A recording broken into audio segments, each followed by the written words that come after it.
Hey, c'est Fuji. Hey, c'est Fuji. Non, je vais recommencer. Hey, c'est Fuji, ça va? Bon, ok. Hey, c'est Fuji. Hey, c'est Fuji. Alors, c'est la deuxième face cam que je fais. Donc, la première fois, j'ai utilisé mon Canon G7X Mark II pour me filmer. Que voici le Canon G7X Mark II. C'est avant tout un appareil photographique, mais qui sert également de caméra parce qu'il a l'avantage aussi d'avoir un écran donc qui se déplie comme ça. On peut avoir un retour, ce qui n'est pas forcément le cas avec l'appareil avec lequel je filme en ce moment. Voilà, qui est donc un D800, un Nikon D800.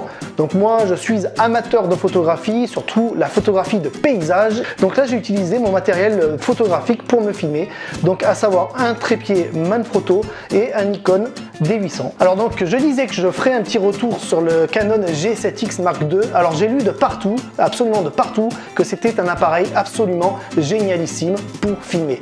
Alors je pense, dans un prochain sujet, avoir des propos un petit peu plus nuancés. Il ne faut pas oublier que c'est avant tout un appareil photo, un appareil compact. Ça n'aura jamais la qualité, au grand jamais la qualité d'un réflexe. J'ai pu voir dans des dizaines de vidéos, c'est un appareil compact qui est l'équivalent d'un réflexe. Ce n'est pas vrai.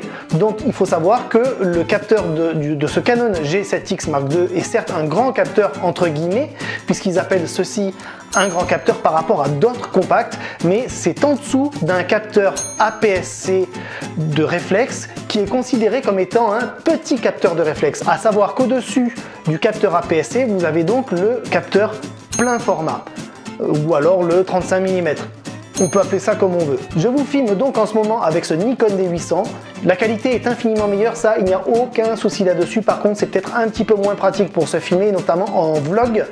Donc là, j'ai posé ça sur un trépied, j'ai fait la mise au point avant. On arrive plus ou moins à se débrouiller, tandis qu'avec un Canon G7X Mark II ou un autre appareil compact avec un écran amovible, avec un retour donc d'image, ce genre d'appareil-là est beaucoup plus pratique qu'un réflexe qui est très lourd à porter à bout de bras. Alors bien sûr, il y a des blogueurs très célèbres qui utilisent donc des appareils photo réflexe pour se filmer dans le cadre d'un vlog comme Casey Neistat, qui est donc un New-Yorkais qui se filme quasiment tous les jours avec son réflexe qu'il visse à un pied qu'il tient comme ça à la main. Donc à la longue, je pense que ça doit être un petit peu lourd quand même. C'est pas très pratique. Donc encore une petite vidéo courte comme ça pour te parler de mon matériel, pour discuter un petit peu avec toi. Hein. S'il peut y avoir un petit peu d'interaction, tu peux laisser un petit commentaire, c'est bien aussi. Voilà, je te présenterai le reste de mon matériel plus tard. Hein. Je vais pas tout te mettre d'un coup, hein, sinon ça n'a aucun intérêt.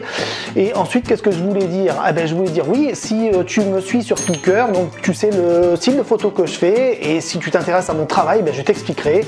Et peut-être même sur une séance où je partirai photographier donc des paysages ou des paysages urbains. Mais on va essayer je vais essayer de faire mon maximum pour rendre cette séance et cette vidéo donc à venir la plus, j'allais dire la plus excitante. Oui, ça peut être excitant, ouais, mais enfin ça c'est autre chose.